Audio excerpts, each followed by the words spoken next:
Nama saya Deli Peprina Manik dengan NIM 181000036. Pada video kali ini, saya akan menampilkan kegiatan pengalaman belajar lapangan saya di Kelurahan Belawan Sicanang. Kelurahan Belawan Sicanang merupakan kelurahan yang terletak di Kecamatan Medan Belawan, Kota Medan, yang berkembang sebagai daerah nelayan, jasa perdagangan, permukiman, dan lain-lain. Kelurahan Belawan Sicanang terdiri dari 20 lingkungan. Adapun batas-batas wilayah adalah sebagai berikut. Saya melakukan pengalaman belajar lapangan di salah satu lingkungan Kelurahan Belawan Sicanang, yaitu lingkungan 4. Nah, berikut langkah-langkah kegiatan yang saya lakukan. Lebih dahulu, saya mengunjungi kantor Kelurahan Belawan Sicanang untuk meminta izin kepada Ibu Lurah sebelum melakukan pengalaman belajar lapangan di lingkungan 4 Belawan Sicanang.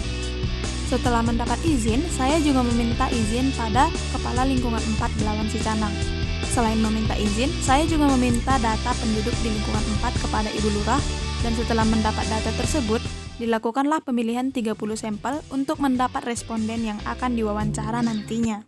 Wawancara terhadap 30 kepala keluarga sebagai responden dilakukan untuk menganalisis masalah kesehatan di lingkungan tersebut.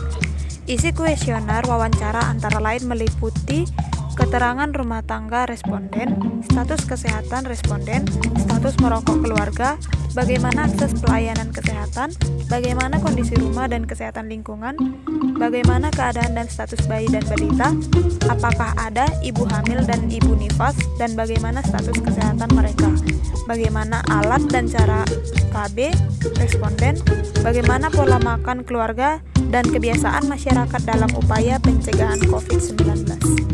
Dari hasil wawancara, akan dicari masalah apa yang paling banyak dan berisiko yang ada pada masyarakat. Setelah dianalisis, ditemukanlah prioritas masalah, yaitu tidak taat protokol kesehatan dalam pencegahan penyebaran COVID-19. Setelah ditetapkan prioritas masalahnya, maka dilakukanlah intervensi. Intervensi yang saya lakukan adalah penyuluhan COVID-19 di SMP Negeri 26 Belawan Sicanang, penempelan poster pencegahan COVID-19 di tempat-tempat umum, dan pengenalan serta pembagian hand sanitizer kepada masyarakat. Selain melakukan analisis dan intervensi masalah secara keseluruhan, saya juga melakukan kunjungan keluarga binaan kepada 5 keluarga sekali seminggu dalam 5 minggu berturut-turut. Ibu Sumarni adalah lansia berusia 59 tahun. Beliau menderita penyakit stroke ringan dalam 6 bulan terakhir.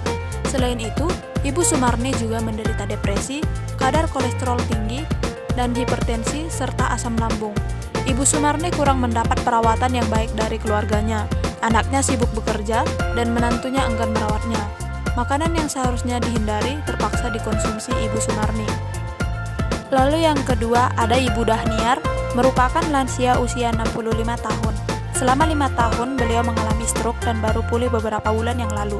Keseharian Ibu Dahniar duduk-duduk di teras rumahnya. Beliau sering mengonsumsi teh manis dan gorengan.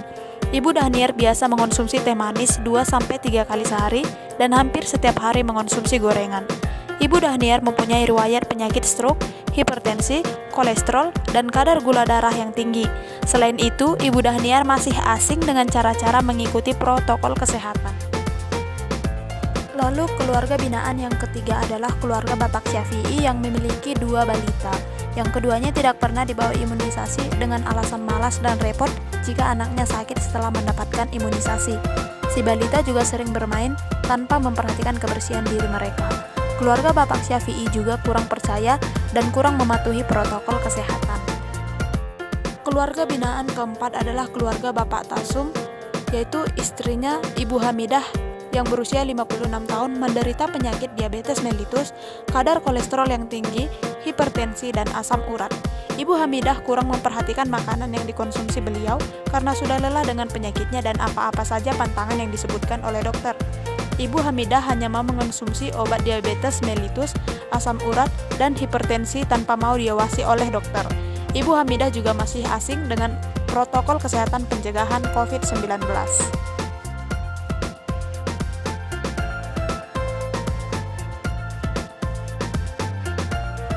Keluarga binaan kelima adalah keluarga Bapak Hasanuddin, memiliki 1 orang balita bernama Ryan berusia 2,5 tahun. Ryan tidak pernah sekalipun mendapat imunisasi dan tidak mendapat ASI eksklusif. Selain tidak imunisasi, balita Ibu Syarifah ini juga kurang dalam kebersihan diri seperti jarang cuci tangan pakai sabun, sering makan makanan manis pada saat akan tidur, dan tidak sikat gigi. Pada saat dalam pembinaan, Ibu Syarifah melahirkan. Ibu Syarifah juga tidak memberi ASI eksklusif pada bayinya. Selain itu, keluarga Bapak Hasanuddin tidak mengikuti protokol kesehatan.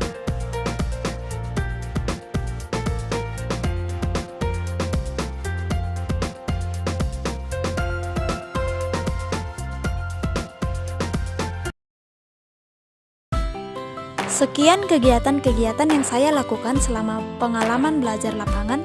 Terima kasih.